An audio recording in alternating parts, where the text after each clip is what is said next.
So today in class, I did one of my favorite things is I taught students a new story form, specifically the one over there. But instead of talking about that story form, I want to talk about the entire idea of what a story form is and why it is so amazing to use in class. And then at the end, I will address the criticism that people always have.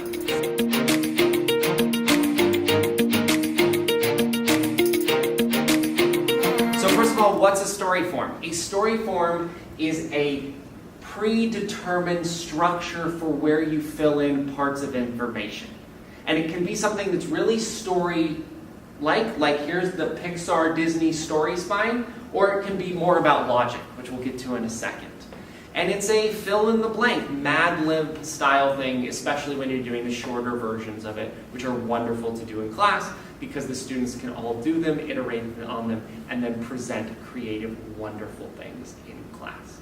All right, so let's go through some of these story forms to get a feel for what they are, then let's talk about why they work, and then I'll get to that criticism. All right, so here is the famous Disney Pixar story spine.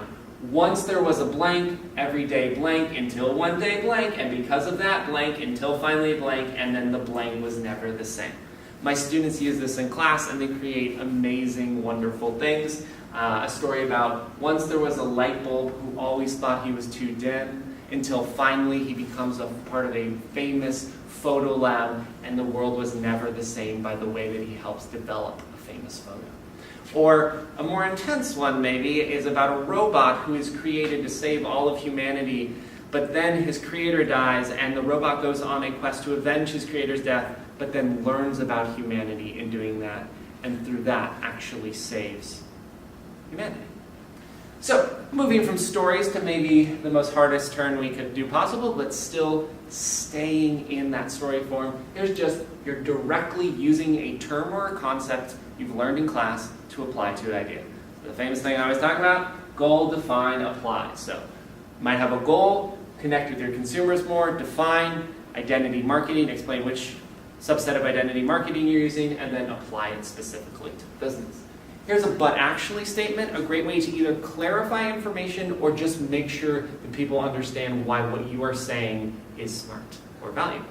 So in marketing, one of the but actuallys we talk about is they say that you should make the greatest products. But actually, you should also make consumers feel the greatest at using your products. In our class on inclusion, we talk about the but actually that unfortunately, everybody's just saying, and what they're doing is they're saying we need representation. But actually, we need representations, plural, and that plural is really important. And in the class on improv, which is actually the class we also did today, is they say that you should listen, but actually you should also show that you are listening, which is incredibly important in improv, not just listen to your partner, but show that you're listening, stay engaged with those yeses. So let's move over to logic. Still, same concept, we can do everything. If then. So in a business sense, it's if we sell this many products at this price, then it's a success. In a moral, political way, we could use the if-then statement is if this policy reduces crime by this amount without affecting society in any other negative ways, then we will think it is a thing that we should put into law, even if we know it has some other negative things. And then in my cool class, I start them off with by Mad-libbing an existing song. You're not supposed to say blank in a song and telling people blank will rub them wrong, and they insert their own version for the own artist they pick. Okay, so those are the examples. Why does this stuff work so well? Well, it works in part because of constrained creativity.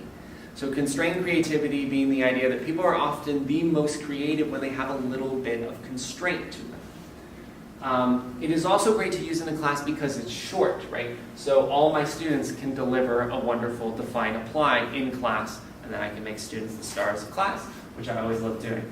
It also teaches them to appreciate existing structures and to treat these as tools that they should walk away class with. We're not just practicing with vague ideas of creativity here. We're giving you the tools of Disney, of all these things used in some of the biggest companies that I work for all the time, externally and internally, externally in practices and internally within communications. We're giving you those tools. It also helps you think really good with design thinking, some of these things like the if-then. And then, of course, what I really love also about these being short is that I can work and refine stuff with students. Because I know the form and because the form is so short, I can more easily help the students refine content within a class or also with homeworks than I could do in almost any type of assignment. All right, so let's get to that criticism, right? So the criticism, of course, is that this is too much hand-holding. How can you say you're being creative with your students if you're just giving them a fill in the blank? And the quick answer to that is, one, this is the stuff that some of the most creative companies in the world use. And the longer answer to that is, this is just a way to start their creativity off. They are going far beyond these blanks that I'm giving them, right? They do not just stick to just these blanks when writing this. They start with the story spine, but they add their own scenes, they add other ideas such as tone, messages, the reveal of truths, Disney, destiny, and other concepts I teach them. And you can bet that in the cool, they aren't staying at those lines. They are adding their own couplets, their own bars, and in if-then they are forming logical if-then change because the structure is so good to begin with and they understand the power of it that they make it their own. And if you're trying to do anything as a professor, what you're trying to do is give people a place to start that you know is founded in existing knowledge as being a quality thing, and then having the students run from there, making it their own. So I'll end with just this last thing, which is that in education, I get the resistance to using too much structure. Sometimes because we've had so much structure in education, there's still too much of the disease of multiple choice and memorization and just rigid core classes, and we're not letting the students be that creative. But I think one of the problems is that when they are creative, we aren't giving them enough structure. Yeah, some places there's way too much structure, but when it comes to creative time, that bar is all the way out there. Way too far. It's the Wild West. It's too blue sky. It's too much freedom. And we know from all research that students, the best designers in the world, work best with some constraints.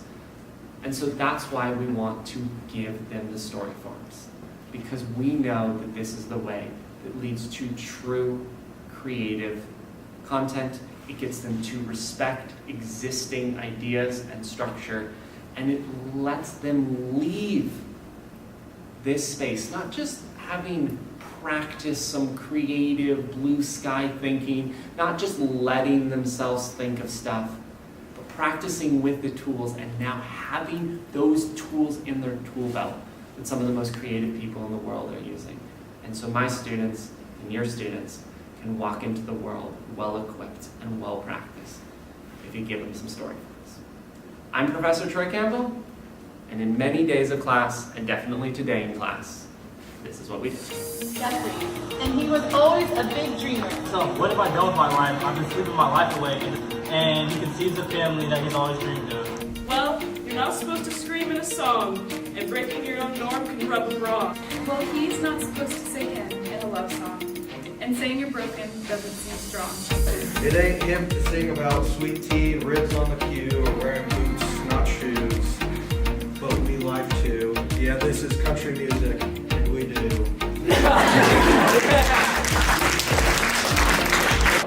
Interactive co-consumption is the act of consuming an item together, and this exhibit allows for that. It's a round table. So we have an importance cue here showing like the importance of certain objects and some information about them.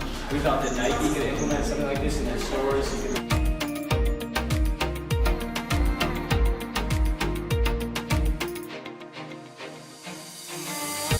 When people think of Colleen Ballinger, they usually think of her morose personality that she uses and a lot of the comedies that she does. What a lot of people don't necessarily understand is she's... We did Casey Neistat, and then his face is he's very inspirational to others.